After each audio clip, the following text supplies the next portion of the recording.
Hello, hello everyone. How are you doing today? Hope you're having an absolutely wonderful day. Today's going to be a palette collection video. I'll pop up a picture of my bin of palettes. I'm just going to be holding them up one at a time here in front of you. I figured this might be the easiest way to show you my collection instead of laying them out all over the floor. This is just the easiest for me. I hope it works for you guys.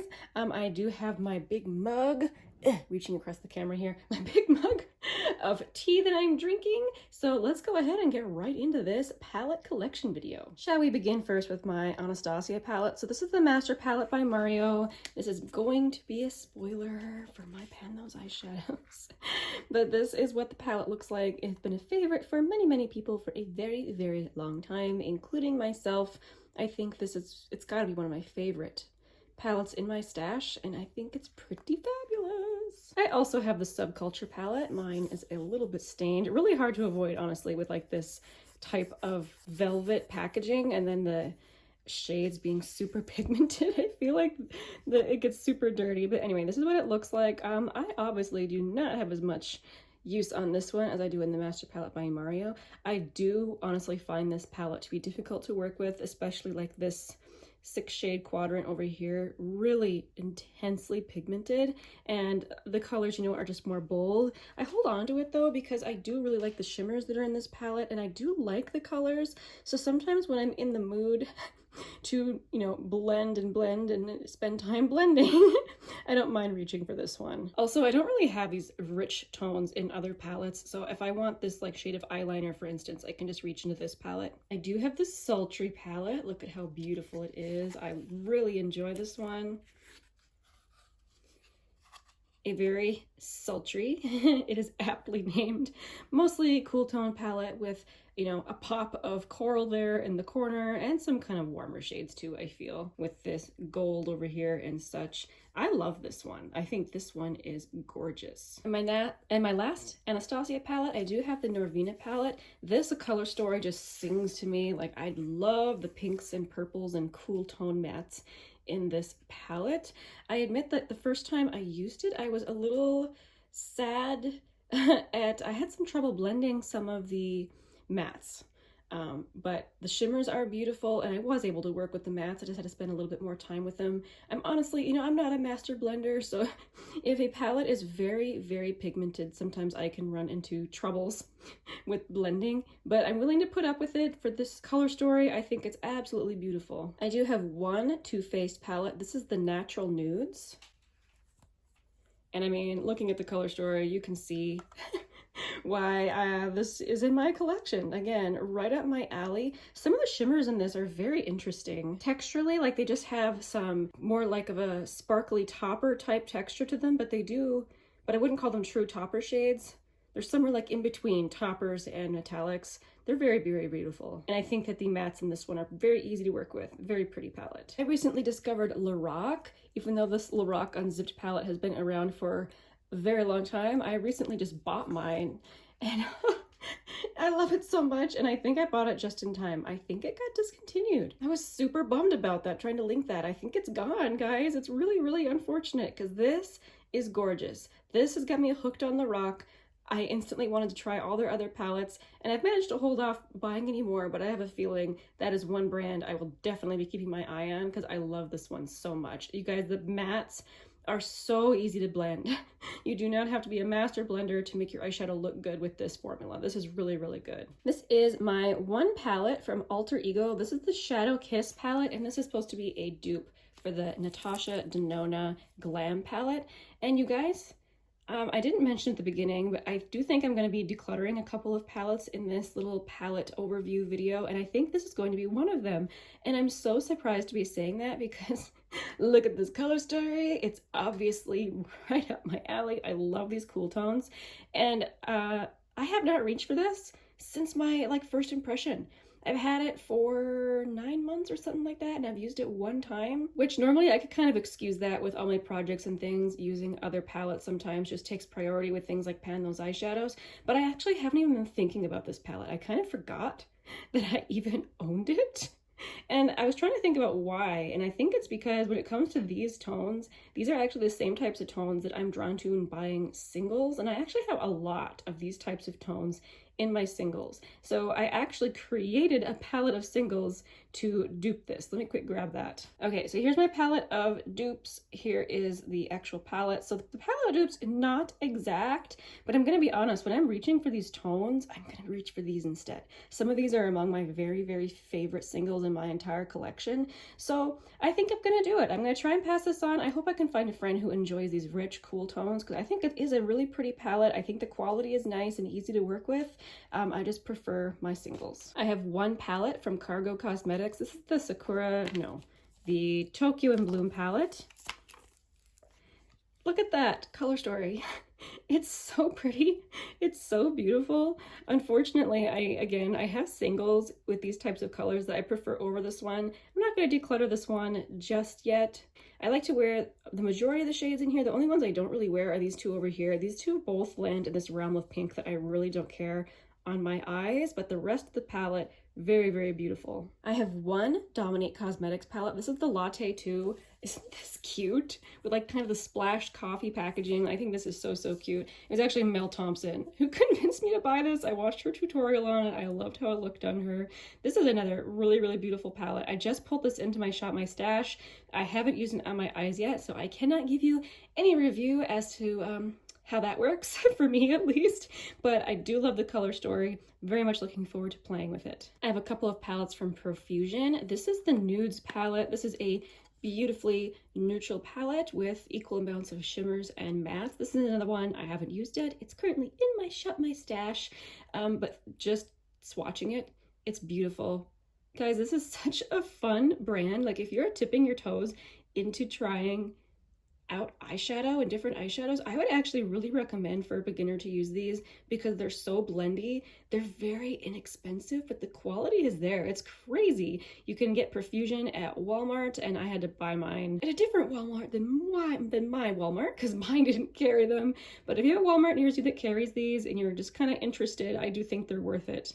So I have the Nudes, and I also have the Bare. This one is mostly mattes, and then it does have a few satin shades. This is really, really pretty. Just be aware that there's not a super, super dark shade in here for depth. Like if you really want depth in your eyeshadow looks, this one might be more frustrating to you.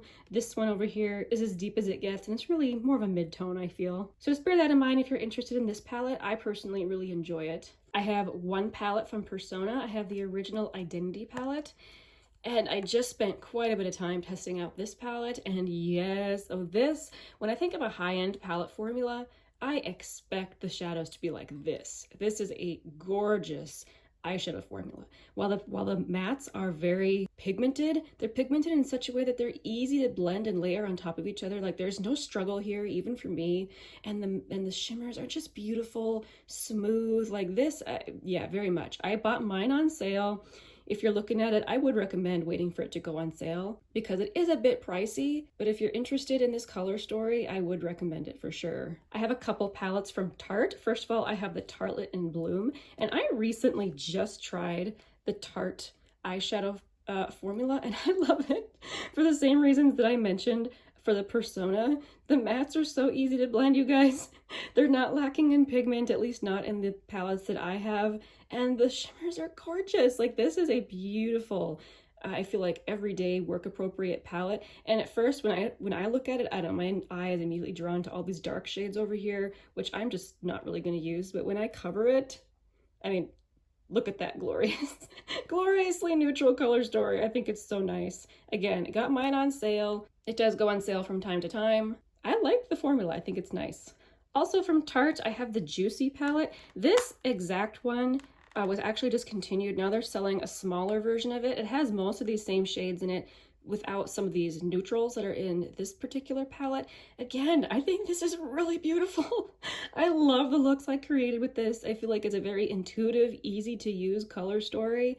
I think it's beautiful. It's absolutely gorgeous. I think the only shade I don't really use, well, okay, I don't really use these, again, these bright pinks up here, and this really kind of gold, I guess I wouldn't reach for in this palette, but the rest of it I do think it's beauteous. Next, I have a couple palettes from Juvia's Place. I have a couple of just their mini palettes. So first of all, this is the Nudes.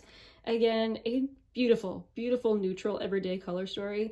One thing to note with this palette in particular, and actually the next one I'm going to show you, I do feel like the mattes in this one are very, very softly pigmented. I mean, they're easy to blend and easy to work with, but if you're someone who's looking for depth, I don't think that you would particularly enjoy this one. The shimmers are really pretty, but again, the depth really isn't there. And it's actually the same with this one, the taupes. This one looks like it has more depth, but actually, again, it's very, very softly pigmented. It really works for me. For the type of kind of watercolor-esque makeup that I like to do on a day-to-day basis, I don't like super, super strong eyeshadow looks all the time, and so I think that this is a beautiful everyday palette. But again, it's not for everyone, I don't think, but I would recommend it if that's the type of thing you're looking for. Shall we do Colourpop next? I have the Wild Nothing palette, and that description I just gave of those Juvia's Place palettes with the kind of softly pigmented mattes that are very blendy, but they just don't really have a lot of depth. I think that it really applies to this palette as well, and I think it's very, very, very easy to work with. I actually really liked having this out to use in combination with other things I was using, just because the mattes in this one are so handy. You do have this one shade down here, No Bounds, that adds a little bit of depth to the palette, but otherwise it's very, very soft, and I think it's beautiful. I have Going Coconuts, which, I mean, I love this one. I really, really enjoy this one. This shade in the middle, called Cocoa Crush, really needs to be a single that they make. It is astonishingly beautiful on the eye. It is just... I think if I lost this palette, I would buy it just for this shade again. It's one of those that it's just it looks neutral and maybe kind of boring, but it isn't. It's very unique and absolutely glorious. And the rest of it, again, very, very nice. I do have one pan in this palette, which is how I know that a Colourpop matte takes me over 50 uses to hit pan on. They are very, very easy to work with, pigmented enough to where I don't need to dip in a ton. It's just a really, really pretty palette. If you like neutrals, I really recommend this one. I also have the taupes. The taupes is, again, a very neutral palette, but this is their super, super cool leaning one. And this is a kind of like a sultry, pretty sultry palette, actually. In fact, if you were looking at like the Alter Ego one, but you didn't really want all those shades, I think this would be a good alternative. It has kind of the same vibes. Let me just real quick give you a few swatches of the shimmers in there.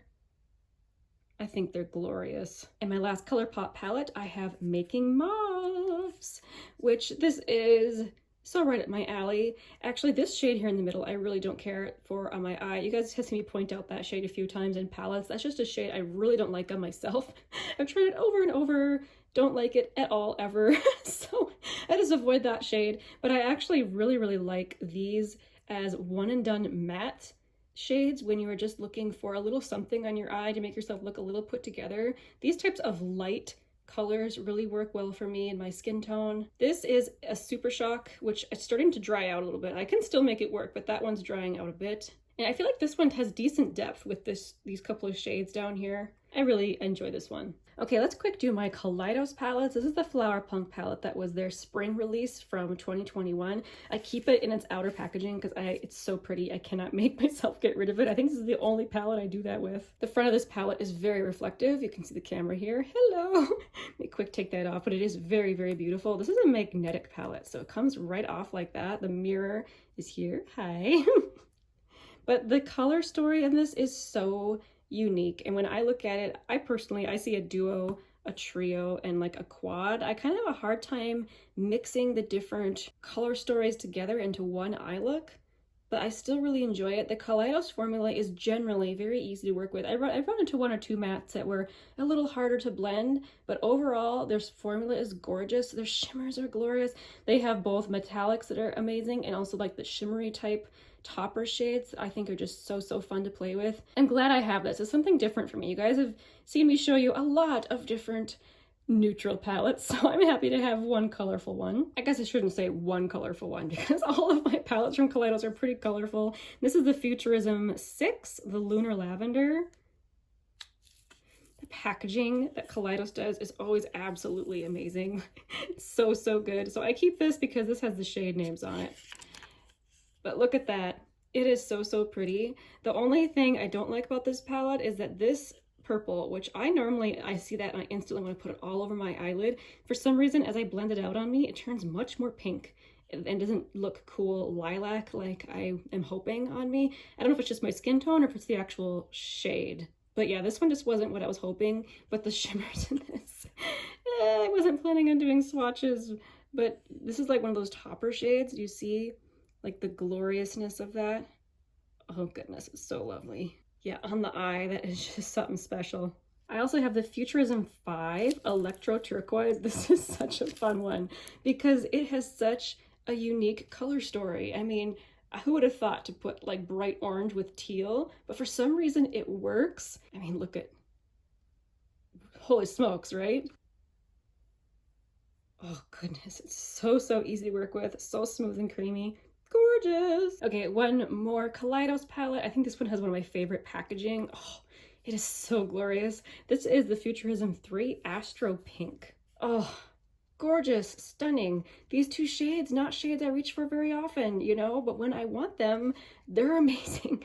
They're really high quality. I really recommend this one. Okay, let's talk about Heart Revolution real quick. This one was actually a gift from a friend. I thought it was so cute. So this is the Rocky Road palette. And I don't know what you guys think of when you think of Rocky Road, but it wasn't this color story, right? But you can see I have used it. We like to twin with this palette. We let each other know when we're going to use it. And it was amazing the different like looks we came up with because my friend, used a lot of like these darker, richer tones. I created like a more pink look. And it's just fun. It's super fun. And I'm super grateful to my friend for sharing this with me. I do have the Heart Revolution Cocoa Pebbles palette. I know this palette kind of got maligned. People are tired of collabs, which I totally get. I don't usually buy collabs, but I could not handle the packaging on this one. It looked like an actual box of Cocoa Pebbles. The nostalgia is real, and look at the color story. I mean, that whole thing, it works for me. And I've tried actually all of the shades in this palette, and I like it. Is it Sydney Grace? No, it's not Kaleidos either, but it's really easy to use. I think that this brand, it kind of gets a hard time sometimes from people who have particular tastes in eyeshadow formulas, but I think it's really user-friendly. While I'm at it, I should show you this palette. Oh, it's a little dirty. I had eyeshadow on my hands last time I was touching this. I actually have this as a decoration in my room, but my same friend who gave me that palette, the Makeup Revolution palette, she gave me this one as well. She knows how much I love Noodles. This is from Beauty Concepts. So this is like the brand you see often at TJ Maxx. I actually have not tried this on my eyes, but looking at the color story, it would be something I'd be into. If you've tried Beauty Concepts palettes before, definitely let me know what you think of them. The packaging is too cute. My friend knew that I would be so into it. Okay, let's talk about some like tiny small palettes. So this is one from Natasha Denona. This is the Ayana palette. You could get this through BoxyCharm, which is where I got mine. This is really beautifully neutral. Like this is very pretty. I love this kind of greenish shade here on the end, and this one actually really pretty. I found this really easy to work with. I have heard that her formula can change from palette to palette, and while these were pigmented, I found them easy to blend, so I was really happy. That was one thing I had heard, that her shades aren't always the easiest to blend just because they're so pigmented. And this one, however, I didn't have a problem, which I was very grateful for. I got this palette sent to me through Ipsy. This is the Khaki Haze palette from Huda Beauty. The color story is beautiful. Have I used it yet? No. So it'll get rolled into a Shop My Stash eventually, and then I can have an actual review on it for you. For now, it's just pretty to look at. Eventually, I will get to this one. I have one tiny little mini Viseart palette, and again, I actually had points with Ipsy, which before I canceled, I used up all my points, and this was available in like their point marketplace, so I grabbed it. And it's so adorable. It's so cute. So this is the Petite Pro Zetois. I don't know how to pronounce that correctly. I'm not sure if this is the color story that I would have picked out for myself, but look how tiny and how cute it is. Again, this is on my list of palettes I need to try because I haven't yet, but this thing is so stinking adorable. I'm looking forward to trying it. I have a trio from Glossier. I have the Jute trio, which is like their taupe duo. This got really varied varied reviews. I personally like it. I like one and dones. I feel like they are meant to be used more as one and dones instead of being used together, just because there's no change in depth here. You have the same shade just in different finishes. It's a matte, a satin, and like a sparkly topper shade. I happen to really like this tone. I do think it would have been much better received if they had moved this shade up and just added a fourth shade for some added depth or something, but you know, they did their own thing with this. I guess I don't mind that much, and yeah, I'll be holding on to this. I have one Urban Decay palette. This is the Mini Naked 3. I reviewed this actually last year, and I duped it using my single shadows. I actually didn't think I did a very good job duping this. I feel like some of the tones in here are a little bit more unique than you'd think. I couldn't find an exact dupe in my single stash for it. I like this. Have I reached for it? No, I haven't, but I want to. I plan to, so I am going to be keeping it. Here is the tiniest little quad from PYT Beauty. I never reached for this either, but I have originally, held on to it for traveling purposes. I don't know if I ever will use it while traveling, but I cannot make myself get rid of it because I really, really like the formula, and it's so tiny. It takes like hardly any space. I like the shades, so I'm keeping it. Okay, so here's one I think I might declutter. So this is from Essence. This is the I Like to Mauve It palette, and again, super adorable, so tiny. Look, I have small hands and it's not even the size of like my hand. It's a really tiny little palette, and the color story right at my alley, and I like the quality. So you might be thinking, why are you getting rid of it then? And it's actually because when these particular shades, I actually have singles that I immediately would reach for over these, just because I like the quality better. I do happen to really like this though, so it's nothing about the quality. You guys know I love Essence. I talk about Essence a lot on my channel. I do kind of feel like I had gotten, or kind of wish I had gotten the coral one instead. I feel like that would have been a little bit more unique to my collection, but I have a lot of these types of shades in my collection. So I think I'm gonna pass this one on. I actually created a little palette of singles that I would reach for over the Essence one. It's a combination of Makeup Geek and Sydney Grace in like depotted shadows, but yeah, for some reason in my mind, when I think of those colors, I think of these singles. So I think it makes sense for me to pass the Essence one along. Oh goodness, I'm suddenly out of palettes to show you. Here I was like trucking along and I realized I got to the end. Thank you guys so much for watching. I really, really appreciate you hanging out here with me today. If you have any of these palettes, let me know what you think of them. I would be happy to hear your review. I always love to hear what people think of palettes that we have in common. I hope you guys have an absolutely wonderful day. I will see you in my next one. Bye!